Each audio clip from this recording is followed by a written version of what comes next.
बहनों और भाइयों, जब इस देश का लोकसभा का ये चुनाव होने जा रहा है, उन स्थितियों में आपके द्वारा 2014 में प्रधानमंत्री मोदी जी के नेतृत्व पर विश्वास किया गया और आज उस विश्वास का परिणाम हम सबके सामने है। दुनिया के अंदर भारत का सम्मान बढ़ा है, देश की सीमाएं सुरक्षित हुई हैं, आतंकवाद और नक्सलवाद से भारत मुक्त हुआ है, विकास के बड़े बड़े कार्य हुए हैं और गरीब कल्याणकारी योजनाओं का लाभ देश की जनता जनार्दन को बिना भेदभाव के प्राप्त हो रहा है। भारत दुनिया की सबसे बड़ी आर्थिक ताकत के रूप में उभरता हुआ दिखाई दे रहा है। जिन लोगों को भारत के अंदर गरीब कल्याणकारी योजनाएं, विकास की योजनाएं, सुरक्षित भारत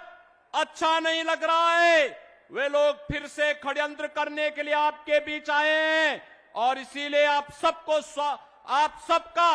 आह्वान करने के लिए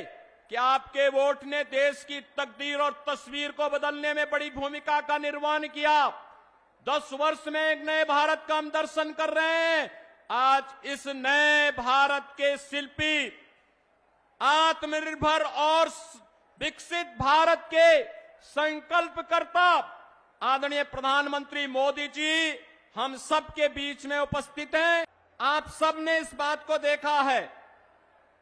कि आदरणीय प्रधानमंत्री जी ने देश की आजादी के अमृत महोत्सव वर्ष के अवसर पर देशवासियों को पंचप्रण के साथ जोड़ने के लिए एक आह्वान किया था। एक और प्रधानमंत्री मोदी जी का पंचप्रण का वह आह्वान जो भारत के अंदर गुलामी के अंशों को समाप्त करने और विरासत का सम्मान करने के आह्वान के साथ आत्मनिर्भर और विकसित भारत की संकल्पना के लिए प्रत्येक भारतवासी को जुड़ने के लिए आह्वान करता है और उसके साथ एक साथ मिलकर के आगे बढ़ाने का आह्वान करता है। तो बहनों और भाइयों, दूसरी ओर भारत के प्रति नफरत की भावना के साथ खड़े हुए कांग्रेस, समाजवादी पार्टी और इंडी गठबंधन से जुड़े हुए वे सभी लोग भी हैं जिनका इतिहास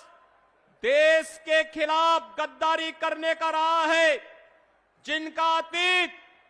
देश के अंदर जाति, क्षेत्र और भाषा के आधार पर सामाजिक ताने बाने को छिन्न भिन्न करने का रहा है और जिनको जब भी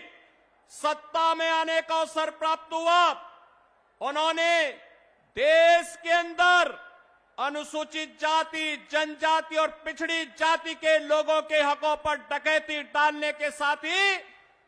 गरीबों के हकों पर भी डकैती डालने का कुत्सित प्रयास किया है।